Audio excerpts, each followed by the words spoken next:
uylangandan keyin yo'q bo'lib qoladigan bolalar va undan ham yomoni erta kundan uylanib olib maqtanib yuradigan bolalar bo'ladi, bilasizlar? Bolalar uylangandan keyin hayot yaxshi ekan, xohish olsa erta kundan uylanib olish kerak ekan deydi. Sen nima demoqchi bo'lyapsan? Qaynang qilib jo'natib yuborgan Spartikani ichiga kirib olib, ha? Qanaqa xohish haqida gap ketyapti? Uylanish va Rolton degan tanlov turganda biz Roltonni tanlab yuribmiz, tushunyapsan? Oldimizda bitta 95-yil uylanmagan aka bor. 40 chiqqandan beri uylanishni niyat qiladi aka. Uylana olmay yuribdi. Akaga qarab, "Aka qachon to'y endi? Biz ham uylandik" deyordi-yu.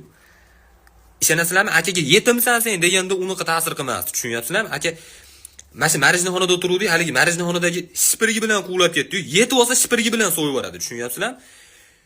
Eng qizig'i odam bo'lib qoldi uylangandan keyin. Oldin kiyimlari ham bir bo'lakcha haligi trikoyi, tufli kiyib olib, qizil kepkasi bilan chiqib qolardi, ko'chaga hozir уже chiroyli va atirlar sepishni boshlab qo'ygan, kulturniy bo'lib. Oldin u boladan shirin hid faqat orbit chaynaganda kelardi, boshqa payt u atir-patir, vobshe aralashmagan, mushkambar ham ko'rmagan bola.